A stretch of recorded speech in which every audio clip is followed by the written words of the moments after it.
of the issues that companies which operate in different businesses have to be faced with. So the concept of diversification strategies kind of precedes the concepts that are discussed in chapter 14 of your book. So that is what would be the focus of today's lecture and today's discussion here. So what are some of the things that we talk as part of diversification strategies? First, as in the case with other concepts that I've been discussing with you, what is the concept of diversification? What are some of the basic issues that we would want to know, that managers would like to know when they talk about diversification, when they have to decide for their firm's diversification strategies? And what are different types of diversification? Is it only in products, or is it also in international markets? Within products, is it diversification in related products, or it could also be probably diversification in certain unrelated products? So there could be different types of diversification strategies. Then we look at certain trends in diversification, how in the last century firms in the Fortune 500, firms in the US, firms in Europe, in the UK, how have their diversification strategies been changing? Whether they have adopted a very diversified approach throughout the last century, or there has been certain changes in the amount of diversification that these firms have undergone. And we would see that certain points in time, the firms have switched between diversification to refocusing, to divesting certain businesses. So we would try and understand what are some of the rationale, what are some of the reasons why firms switch from such diversified operations to more of a focused approach. Then we look at three specific issues within the diversification topic. That of motives for diversification, what actually makes company diversify their operations, what actually is the competitive advantage that these firms get from diversifying their operations, and finally, what are some of the relatedness issues in diversification. So let me again start the discussion today by posing the question to you. What is diversification? How would you like to conceptualize, define diversification? And my intention today is to have you guys get more engaged in the class, because watching the video that is being recorded, I feel there would be a great chance that the teaching is not so effective. So let us have you guys talk a little bit more to the entire class, not just with your neighbors, and be more engaged. And that is why we have today two articles that I would like you guys to read in class, and maybe, if possible, have some kind of a discussion and debate using that company case. So, okay, let's get back to the question. What is diversification? How do you conceptualize it? How do you think? What do you think about it? Yeah? Somebody has to start? Yes, very good. Change of products and strategies. Louder? Change of products and strategies. Change of products and strategies. Okay. It's a way to put your money, put your invest in another form of, production, or finding new way to allocate resources. Finding new way to allocate resources, and that can be connected to the first definition or concept of diversification of changing products. But not necessarily changing products, but actually just building on your point, maybe adding products, right? So a firm can have a particular set of products, and by diversification, what would mean is that it is adding newer products into the line of products that already it has. What you said was allocating resources in a different manner. So in this case, if a company decides to add a new product to its existing line of products, that would mean that it's allocating resources in manufacturing that product, in selling that product, in marketing that product. So that would be reallocation of resources. What else comes to your mind with diversification? So It can be also geographic diversification. Very good. So not necessarily only adding products, but also adding international markets, adding newer markets would be some form of diversification. A firm just selling, say an Italian firm just selling in Italy has a particular scope in terms of geography. If it decides to expand into other European countries, that means it is diversifying into other countries. It is geographically a more diversified company. So that is another aspect of diversification, correct? Have you guys heard of portfolio investment? Right? So what about portfolio investment and portfolio diversification? Or you just simply invest in different stocks to make the risk as little as possible. Okay. Other people would like to contribute with their concept of portfolio diversification? How is it different from the things that we have discussed so far about diversification in terms of product, in terms of geographies? How is portfolio diversification different? We already know what portfolio investment, portfolio diversification is. It's actually investing in stocks, in securities. So you're buying stocks of different companies. You're not actually physically creating new products, entering into newer markets, but you're just buying stocks. The main difference is the portfolio investment is the aim of this is, in this case, is to capture new markets and new market share. It's going to new places your firm does not want. So this one also reduces the risk because you can share another segment of the market. So reduction of risk is actually the main factor in both these cases, whether it be product diversification or international diversification, or it is a portfolio diversification. Reduction of risk is one of the important motives why companies or why even individuals invest differently. But the major difference being that portfolio investment concerns investment in stocks and equities. The diversification that we are concerned with in today's discussion mainly concerns with physical products, services of companies, and into different markets. Okay, so let us get into some of the issues, some of the types of diversification. And before we actually start talking about these specific issues, let us fit in the concept of diversification into the broad framework of the course of business strategy in general that we are talking about. The main motive for companies to design strategy is to build competitive advantage, right? The main motive to build competitive advantage is also to make more money, to make profits. There could be other factors, there could be other issues like building market share, getting into different markets quicker than other companies. But at the end, the main motto for companies when they design strategy is how to be more competitive, how to have a rate of profit above the competitive level, how to outperform other companies and make more money.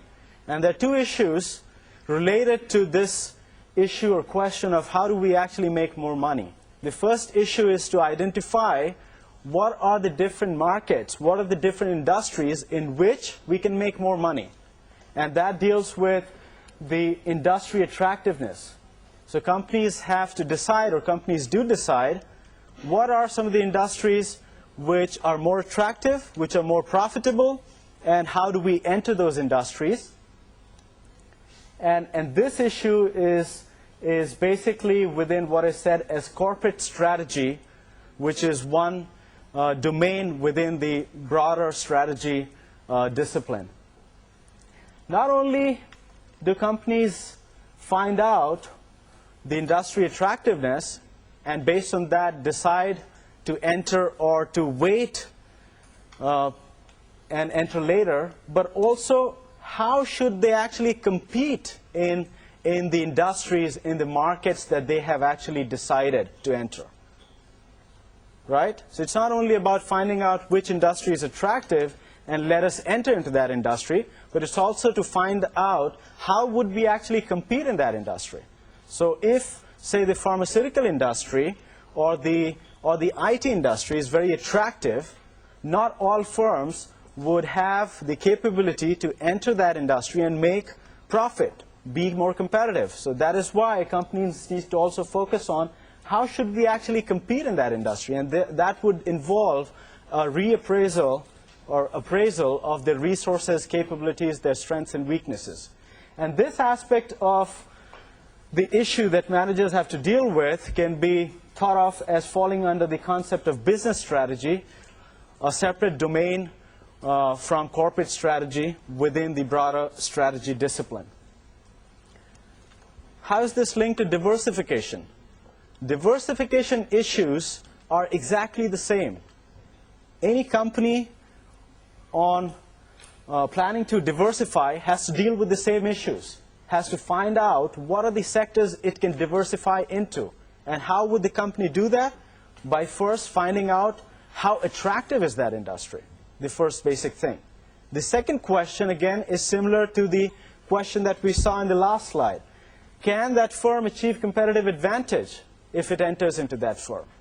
So these are the two main issues, two main questions that are key, that are central to diversification decisions. Any company, any manager who is responsible, who is faced with diversification, has to properly analyze these two main issues.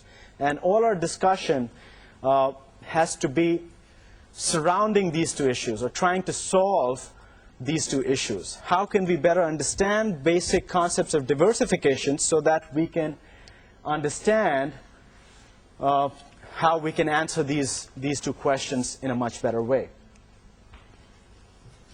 So as I said, different types of diversification. It could be what we talked about, product and international diversification. It could also be conglomerate diversification, which is kind of related or can be interlinked with product and international diversification. But when groups diversify, in certain countries, there is the existence of business groups where there might be many companies which are interlinked with common ownership. As in the case of Italy. Italy is dominated by family business groups, smaller companies, but which are controlled by families. And many of these companies are diversified into relatively unrelated products, unrelated items. And how they exist together is in the form of conglomerates. They have cross ownership in the different unrelated product, in the different unrelated businesses that they might be present in. Beyond product and international diversification and conglomerate diversification, the more specific issue of related or unrelated diversification, whether a company is present in a number of products, but all those products are related to each other, or a company is present in products where it is extremely difficult to find any kind of linkages between the different products. For example, if you take the case of Coca-Cola, how diversified or focused Coca-Cola is, according to you? What are the different products that Coca-Cola company has in its overall line of products? It's not very diversified. Why is it not very diversified? Well, as long as I know, all they do are soft drinks. They do are? Soft drinks. Soft drinks, okay. Within soft drinks, can you comment what are the different kind of products they have? Sprite, Coke, Fanta, Coke Light, Diet Coke. Perfect. Anything else which might be a little bit different? Yeah?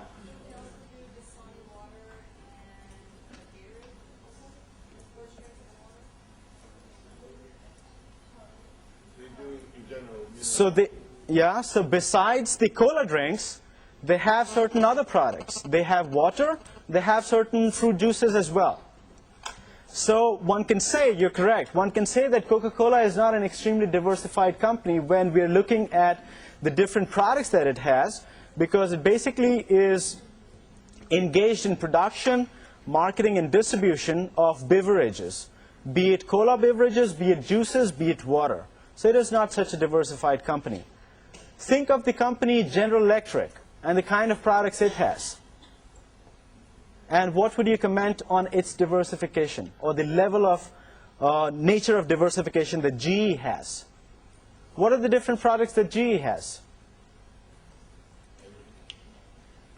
Like they do electronics, they do energy, they do really a lot of things. They do electronics. So there is a huge GE Electronics which produces a lot of electronics products. They have a GE aircraft business which manufactures aircraft engines. Both of these are technology intensive products, but very different in terms of the synergies that are required. GE also has a huge plastics division called GE Plastics, which manufactures plastics products. GE also has a huge financial division, GE Finance. Even though there might be linkages created between these businesses, but say relatively speaking, compared to the case of Coca-Cola, we can easily conclude that GE is a far, far more diversified company than Coca-Cola is. And not only diversified, we can comment on the specific issue of relatedness. GE is diversified into many unrelated businesses, unrelated products, from what we can see from its presence in aircraft engine to finance, as compared to Coca-Cola. So product division, the first thing. Take the example of Volkswagen. How diversified do you think Volkswagen is? Is it diversified? Is it not diversified? Maybe this chart gives us some help in analyzing Volkswagen diversification. It is basically into two products, one of which is a service, financial services, and the other one is producing and selling automobiles. So one can say that it has two main products that it is engaged in, so not an extremely diversified company, at least not extremely diversified in unrelated businesses. So in terms of the financial services, it has a company called Volkswagen Financial Services, Europe Car International, which is into car rental. It has a financial service unit for North America, so that takes into consideration its geographical expansion in terms of products. And then it has a financial service South America. The other divisions within its financial services, it has a bank, it has a leasing company, another company in Germany, foreign subsidiaries that takes care of its Europe, Asia Pacific market. But the major product that we know of that Volkswagen sells is automobiles. So one can say that Volkswagen is not an extremely diversified company, and we can create certain linkages, synergies that maybe the automobile division gets from the financial services division. Look at the breakup of GE's product diversification, and this is its status in 2002. It has a service division like Volkswagen, but much more elaborate. Not only does it have a finance division, but it has R&D, a huge human resource, huge business development. It requires these divisions because of the breadth, because of the huge scope that the company has. If you look at the products, which are actually placed into different subsidiary units of GE, from GE Aircraft Engine, GE Transportation, Power Systems, Medical Systems that we got to know of when we were briefly talking about the EMI CT scanner case. EMI developed the CT scanner but was gobbled up by GE after 6 years of its operation. GE's medical system was the one which actually acquired the EMI CT scanner. Present in industrial systems, as I said, GE Plastics, GE Appliances, GE Supply, and then you have another division, GE Capital, which is then further divided into subcomponents depending on the target they are financing. So they have, within the GE Capital, they have a consumer division, they have a financing, a specialized financing, a specialty insurance, and equipment management. In a nutshell, GE is an extremely diversified company. Why is it so diversified? Why do you think GE has continuously adopted this strategy of being diversified?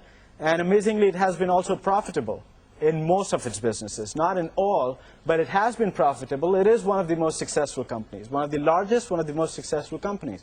If you look at the share prices of GE, it has not been affected negatively because of its diversification strategy so much. So why do you think GE has been able to be successful, or why do you think GE has maintained such a diversification strategy? What are some of the factors that you can think of? And we would actually summarize this in a few points later on, but I want to make you guys think about it. Yeah? You explore market niches and you explore the monopolies.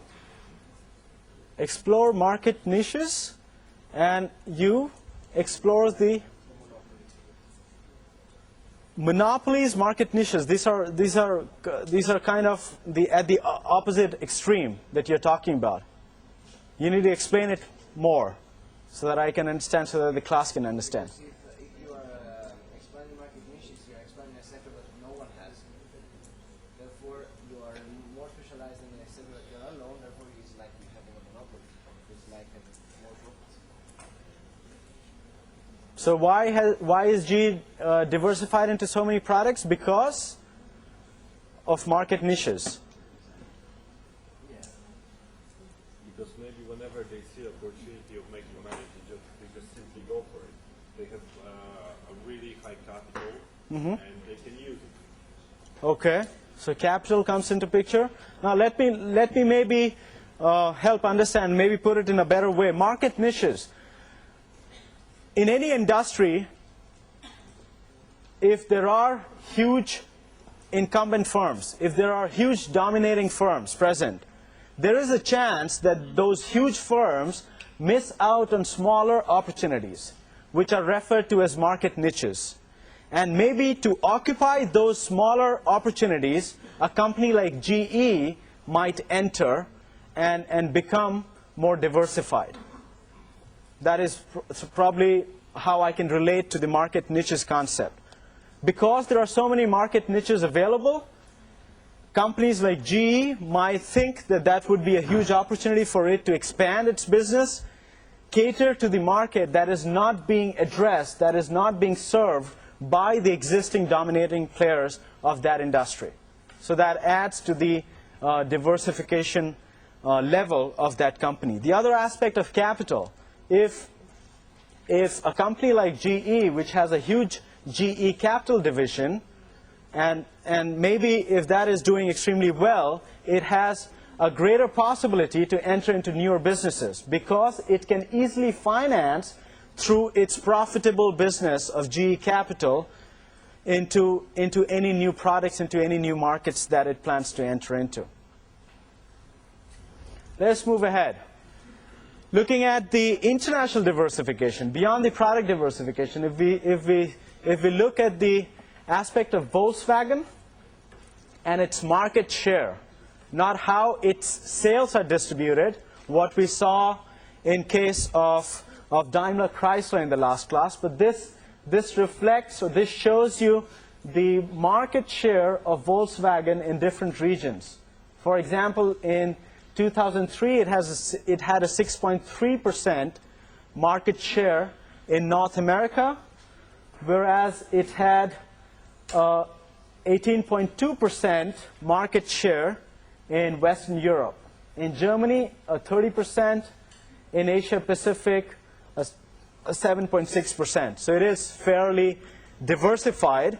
But from our last class, we know that this is not the only way we should look at diversification, right? We should look at internationalization.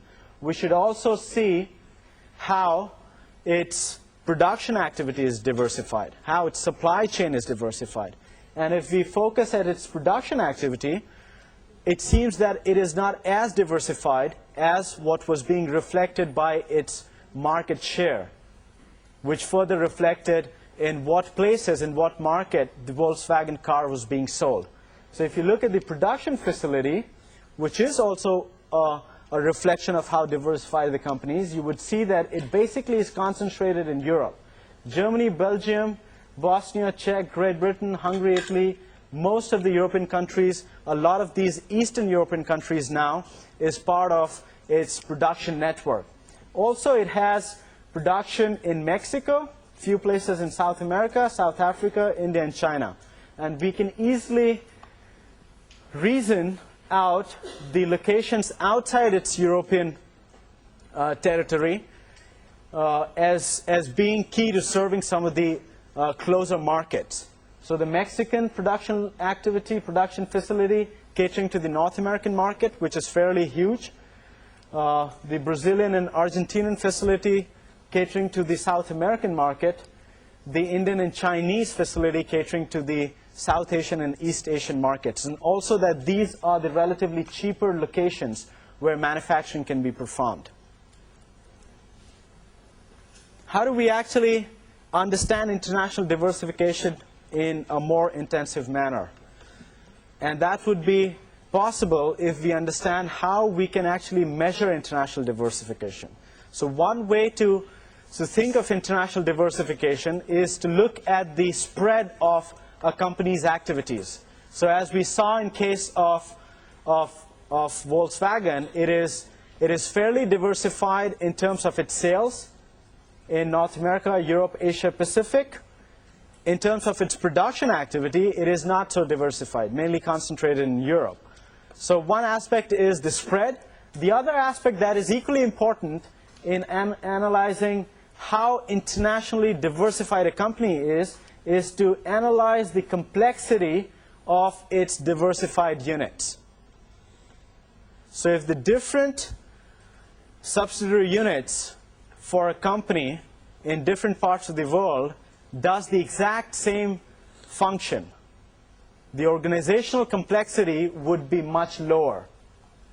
On the other hand, if a company has, say, presence in 10 countries, and each one of those subsidiary units performs a different function, that would add greater complexity to its organizational structure, right? Because it has to create greater linkages between all those different subsidiaries which are performing completely different activities.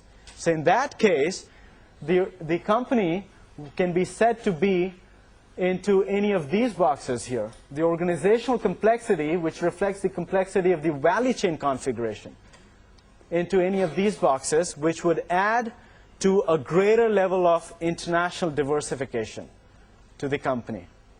So what would be a company with a higher level of international diversification? A company which falls into this box here, which has presence in many markets. An important point to note is that those markets are also very different.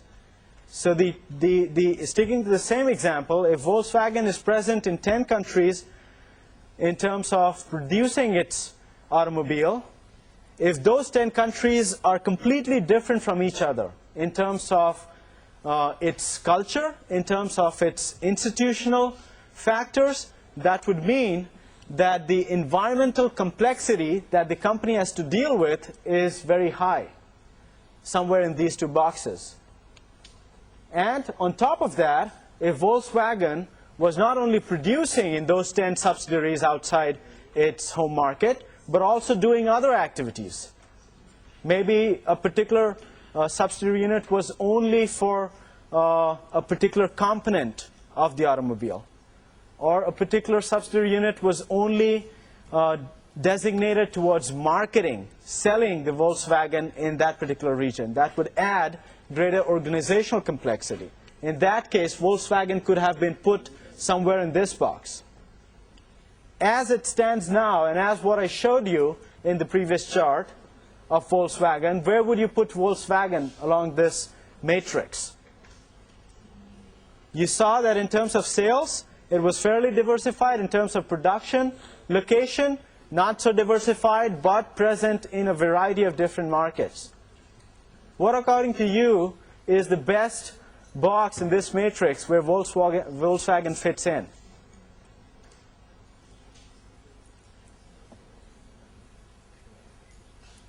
One aspect, again, repeating this, one aspect of this framework is the environmental complexity. What are the environments, the markets, the countries, simply put, that the company is present in? Is the company present in very different markets, say in UK, Philippines, Brazil, Mexico, United States, relatively different from each other?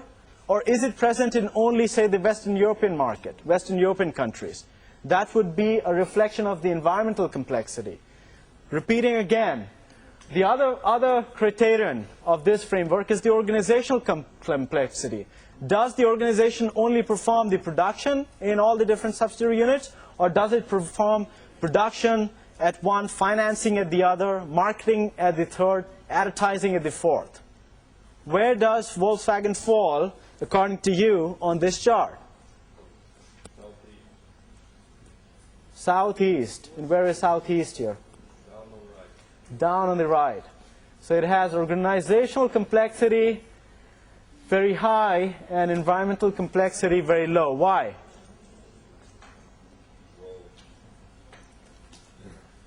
Yeah?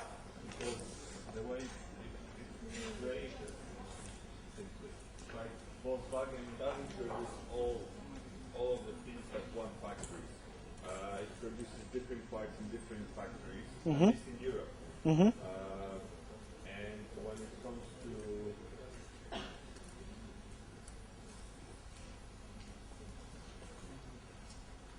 Okay, so your reasoning was good. You said that Volkswagen does not produce the same thing at all the different factories in Europe. It produces different components or different aspects of the overall automobile in different factories. So that lends a greater organizational complexity. But why is the environmental complexity low for you, according to you, for Volkswagen? Why? You would have to know why, right?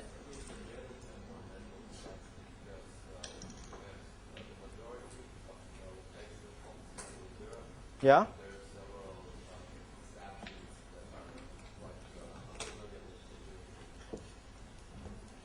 Exactly.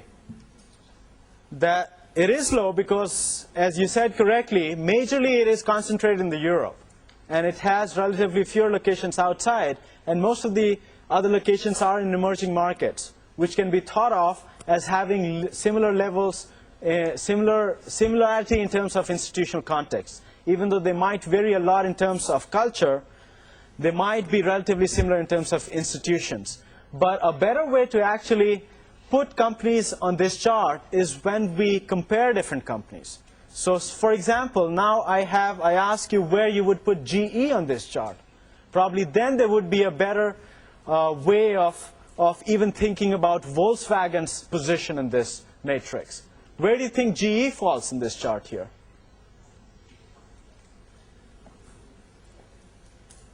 Yes? Highest degree of international diversification. Why? Because they're spread all over the world and they also have production units in different places in the world. That's why I think their organizational complexity is really high, as well as their environmental complexity.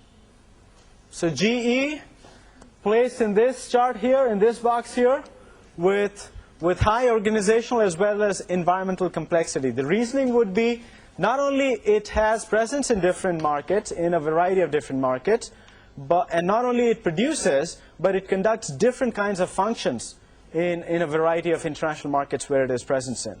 And to add to that, the variety of international markets that it is present in are very different from each other. That lends the environmental complexity to GE. Let's move ahead. What are the guidelines? So we are continuing with our discussion on international diversification. What are the guidelines for firms, for managers, when they pursue international diversification? We talked about few things as part of internationalization or international diversification in the last class. We talked about how to choose markets, how to choose the products with which to enter into international markets, We also talked about the speed of internationalization or international diversification. Here, what I want to reflect upon is the extent of international diversification. How much should a company internationalize? And what would be the best way to figure out how much a company should internationalize is to find out how does its internationalization or international diversification affect overall firm performance, right? If the firm performance keeps getting better and better with increased international diversification, the one simple logic should be internationalize as much as possible, right? After all, firms are interested in performance and in improving performance. So if the performance keeps increasing by getting into newer and newer markets, by engaging in more complex markets in different kinds of activities, the recommendation would be just internationalize. But that is not the case.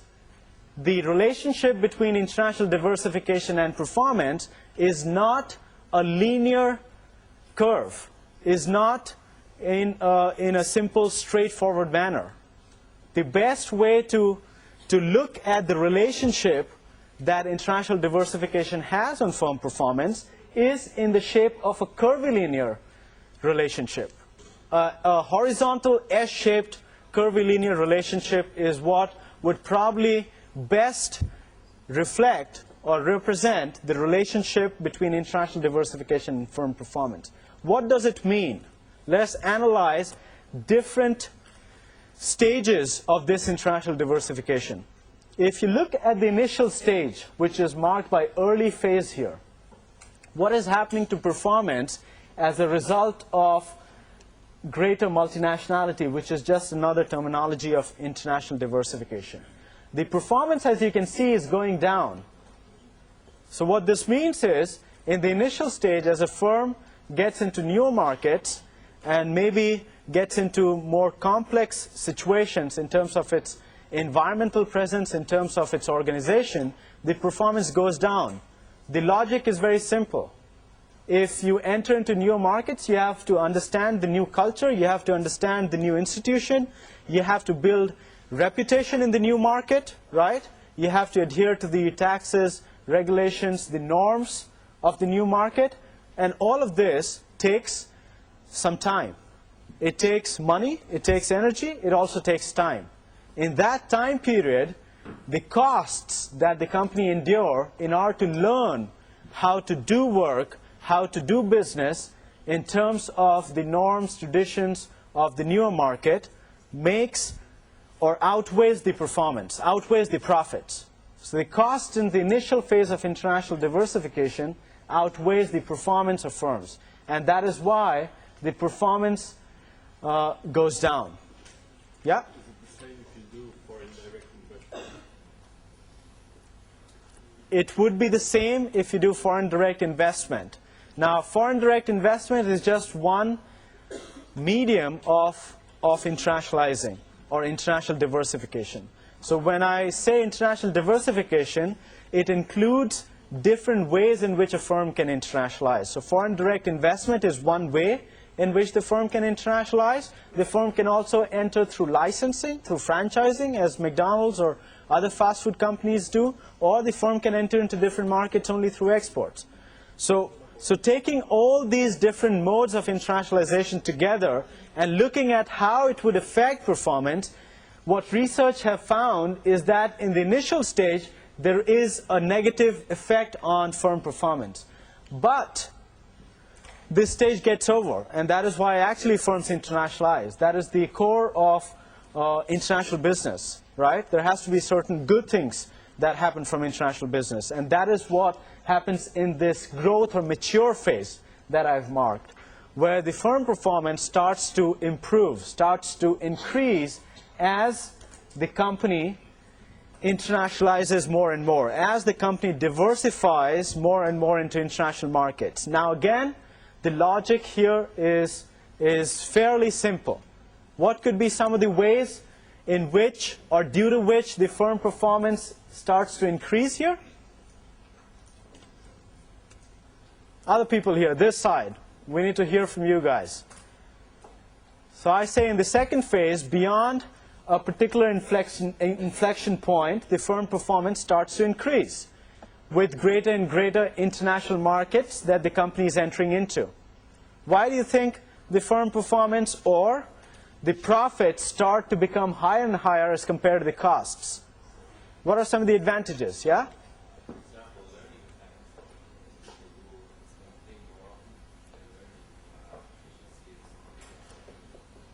So learning effect, right?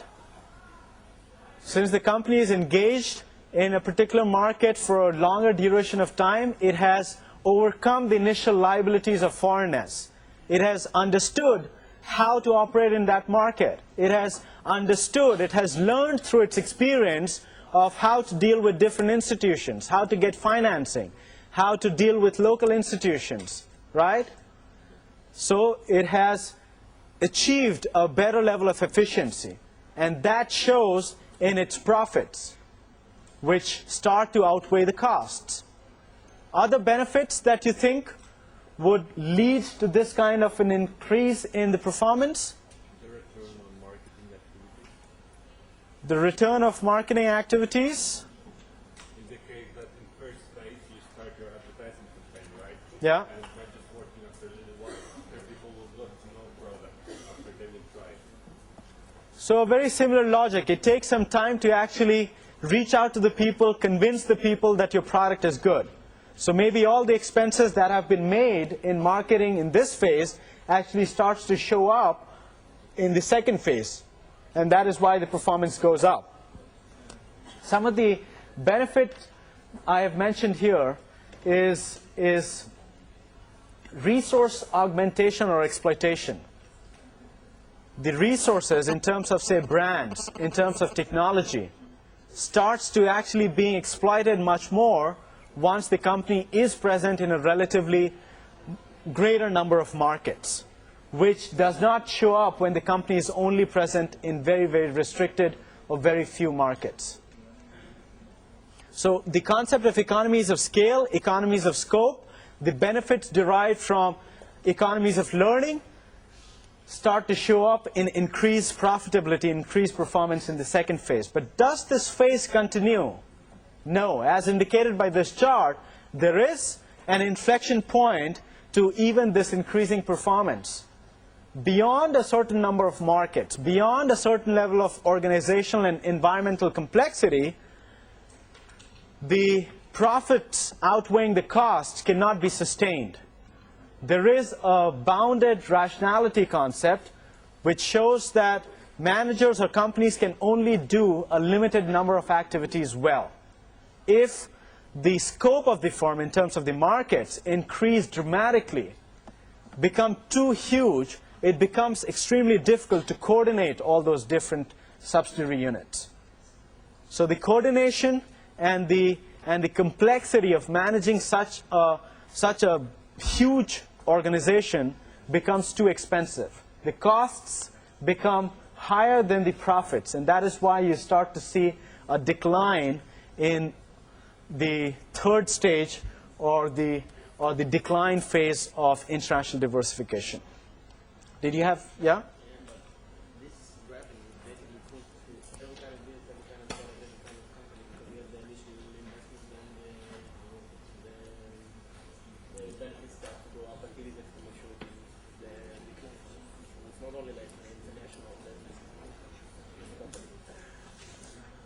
So it's not only international diversification, it's also similar to what you're saying to the product life cycle, right? It is right. It is similar to the product life cycle, where the sales, product life cycle,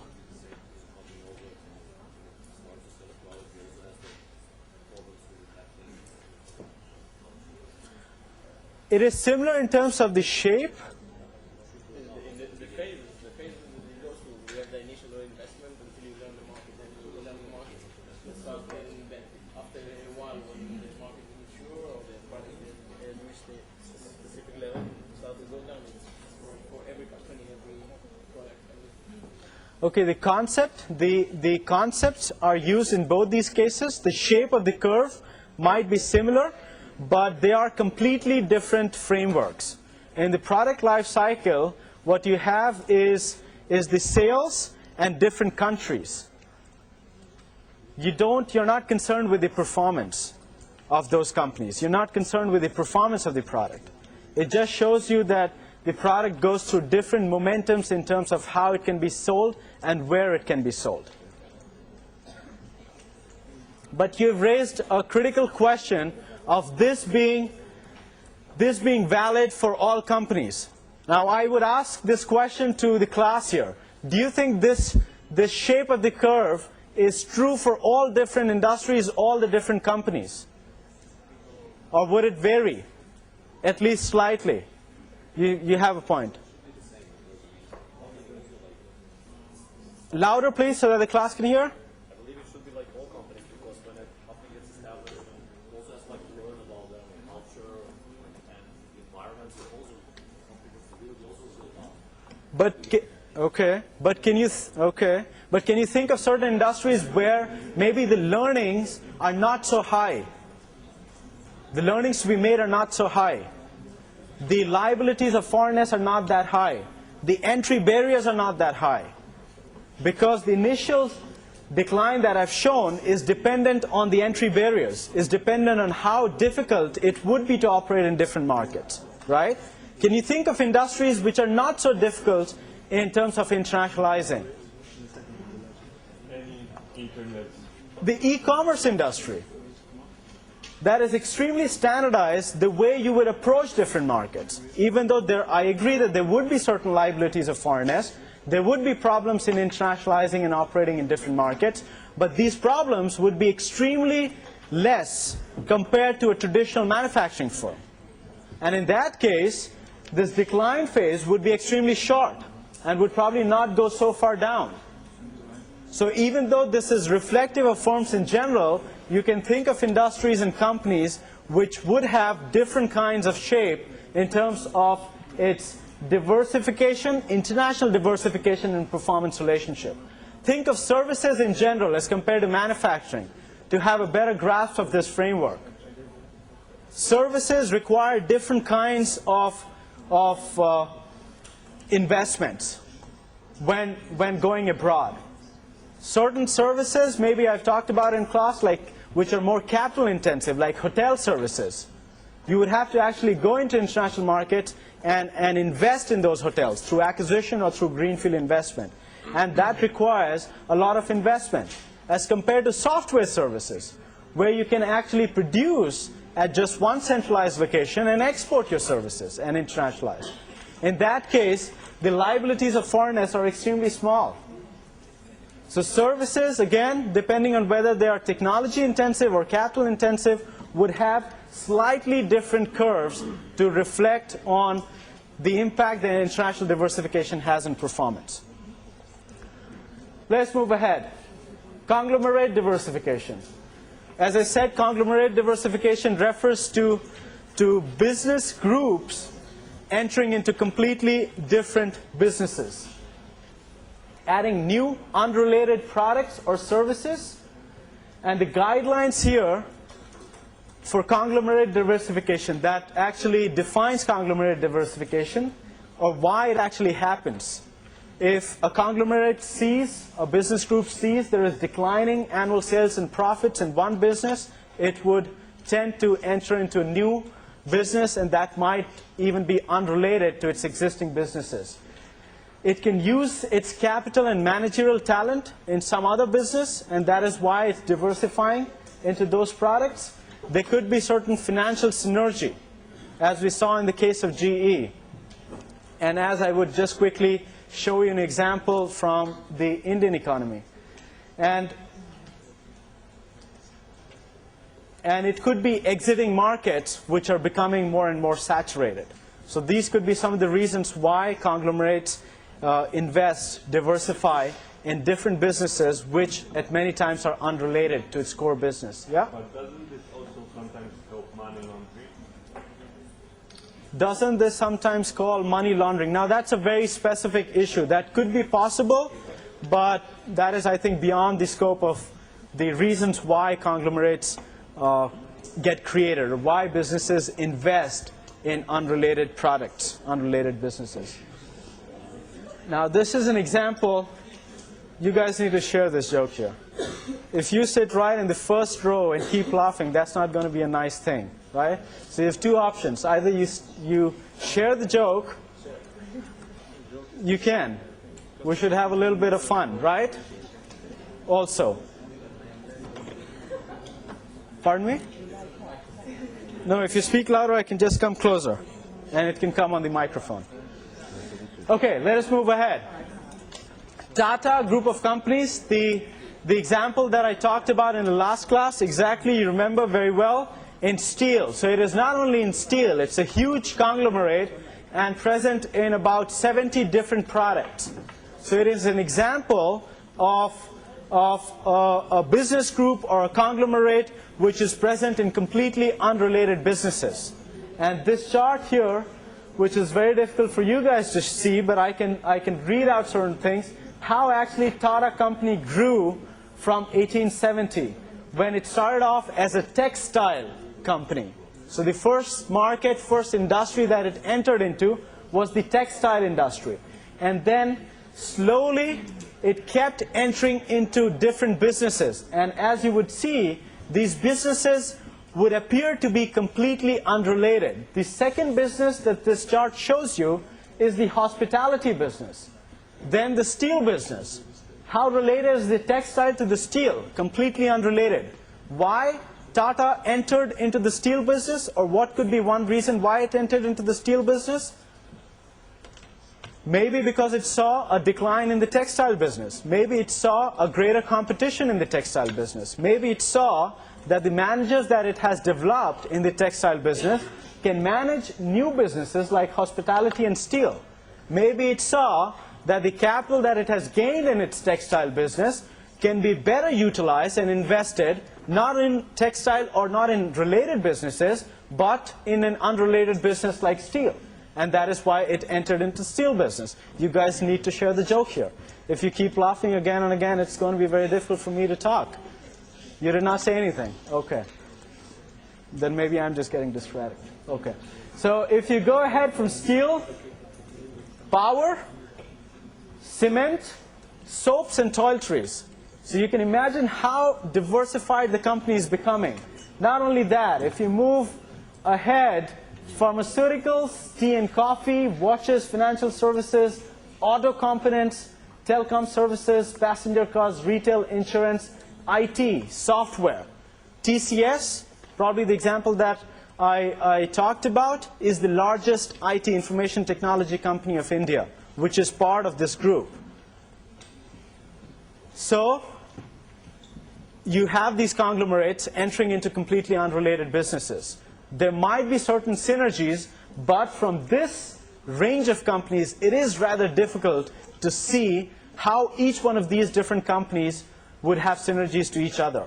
And actually, this is what the Tata employees and the Tata owners have realized in the recent past, and that is why you also see a divestment of some of its markets, some of its products. So it has slowly divested its business in aviation, which it started somewhere here. It also divested its business in locomotives. It has got out of the soap business now, so it has sold its soap business. Cosmetics, pharmaceuticals is again out. Cement is out. Textiles is out. Printing, publishing is out. And that is a sign of extreme diversification becoming too complicated. And because of this increased complication is why the group has started a divesting strategy of certain products. Related diversification happens when a company adds new products, but which are related products or services. What could be an example of related diversification? The example of Coke could be one. If diversifying from beverages, from, say, soft drinks, cola drinks, carbonated drinks, to juices and water, there could be a lot of synergies that we can think of. Other examples? Google buying YouTube. Google? When they bought YouTube. Okay. And how is that related? Well, simply they bought completely new product in IT sector. So if it is a completely new product, that does not explain how it is. It's new product, but it's related really with the internet and people using services of Google. Okay. Maybe the more established products of Google Search and Google Mail. Is that related?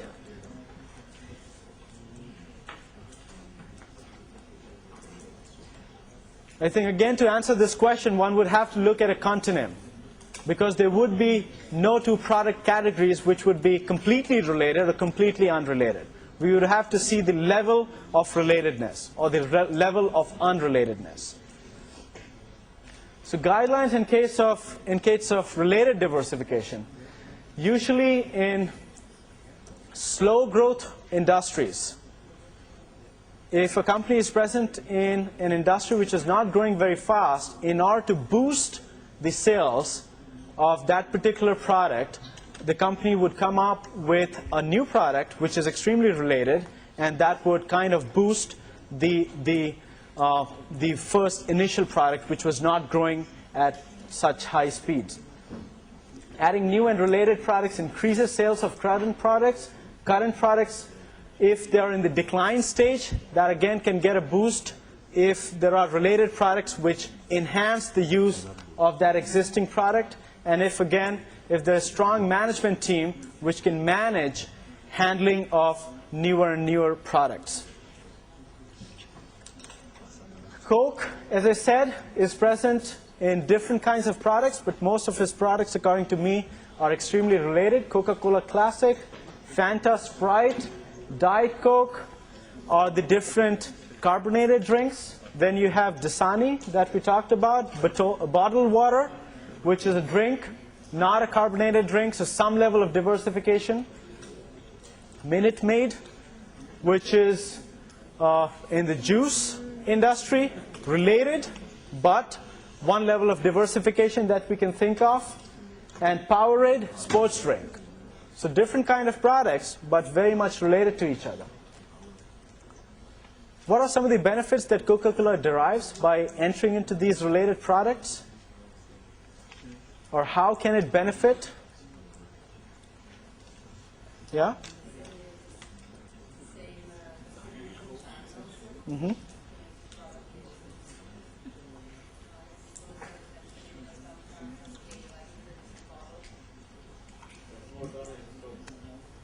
So yeah, let us say it one by one. We have the distribution channel being utilized by different kinds of products. So initially, which was only being used for Coca-Cola, Fanta, and Sprite, can be used also for shipping Dasani, Minute Maid, and Powerade, right? And then you have economies of scope. How? When producing one beverage and the whole process to diversifying the other. They're using the same production. They can use the same production facility to produce all of them. Maybe more specifically what she said about the bottles. Maybe the bottles can be used with very similar technology, even similar suppliers. So that is related to the distribution. Maybe the same supplier network, same distribution channels can be utilized. They also use the only existing brand, which is really strong. So if you write the package from the local company, it's going to be strong. So umbrella branding, and that actually maybe has helped more of the juices, more of the bottled water, in order to enhance the consumer pull that this can have by making it under the Coca-Cola brand. Yeah?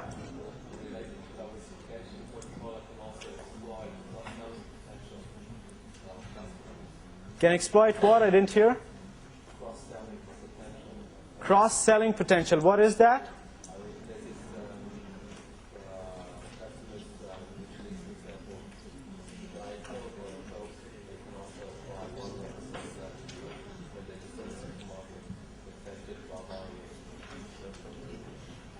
Okay. Yeah? They strengthen the positioning competitive advantage by sort of acting, they use the product portfolio in the same way as a stock portfolio in terms of diversifying the risk, but also, if a consumer switches from one brand to the other, it's not really like it says Coca-Cola on the product very distinctly. They can capture more segments.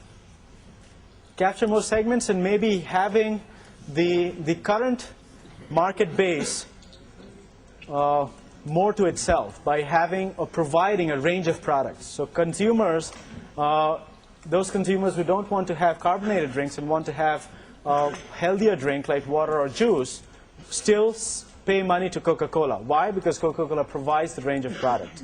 Yeah? It might also be a result of the kind of competitive situation, judging that it is like with Pepsi. If they're also in the same different segments and doing the same strategy, it would kind of alleviate some of the competition between the Coca-Cola segment. Like Coke versus Pepsi, the new kind of shift is not just those two players, but other smaller companies into the sports drink segment would help kind of like the same position and quickly spread the competition to risk and possible. So yeah, in the particular case of diversifying into a sports drink, it actually directly or more effectively reduces the risk. If there is the competitor that you're talking about entering into the sports drink, then Coca-Cola competes with it, does not give it a free hand in capturing a huge market in the sports drinks segment. Unrelated diversification, if the company enters into different products which are different from each other, where the synergies, where the relatedness is very difficult to understand. And why do companies enter into unrelated products? Some of the reasons that we talked about in the case of the Tata Group, if there is a product in which the company is present and the sales and the profitability are declining, if the industry is a mature and declining industry, the company would like to get into different products, and it could also be unrelated products. The distribution channel can be utilized much better, even by entering into unrelated products, so that the cost of the distribution goes down. And if different products have completely different cycles in terms of the returns that they generate, that would help in reducing the overall risk by spreading the risk, by spreading the nature of cash flows that happen from different businesses. If we stick to the Coca-Cola example, one aspect of its diversification can also be thought of as being relatively more unrelated. If you look at the value chain that Coca-Cola or any other cola company has to go through, it starts from making the base, the syrup, then warehousing, storing, transportation, then it enters into the bottling plants, then again warehousing, transportation, and then finally to the retailers. Now Coca-Cola or Pepsi, or for that matter any Coca-Cola, any cola company, beverage company, might be present in all of these different activities of the value chain, or might decide to be present in only one or few of them. If the company is present in all of them, it would be a sign of diversifying, right? Diversifying into different activities of the value chain. Now there are certain synergies that one can see. The biggest synergy being that the raw material from one acts as the raw material, say syrup, acts as the product that is stored here, and that is essential for the bottling. So there is some synergy.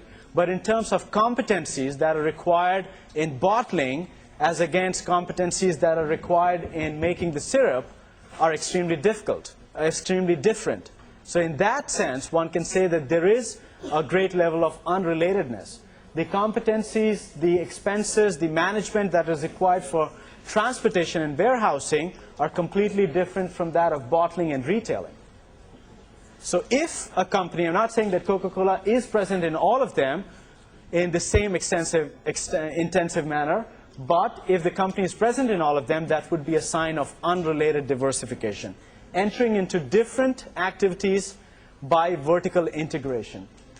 Now, in case of Coca-Cola, what does Coca-Cola do, or where does Coca-Cola have a greater control? It has obviously the entire control on the raw material, the syrup, the secret formula, which it does not divulge to any other company, any vendor, and it is slowly owning all the bottling facilities, which was not the case earlier. So in 1980, how Coca-Cola operated was that it had the full control on the syrup, but it was giving that syrup to a lot of independent bottlers. Now, or more recently, it started the downstream integration, or one can say diversification into different activities, that of buying out all the bottling plants, all the bottling companies, so that it has a greater control of how the product is being bottled. And it also has a fairly great control, not over the final retail, but in terms of how it is distributed in certain markets. So in that sense, one can say that there is some level of unrelated diversification that Coca-Cola has done. Did you have a point here? No? Okay. What time is it? Do we...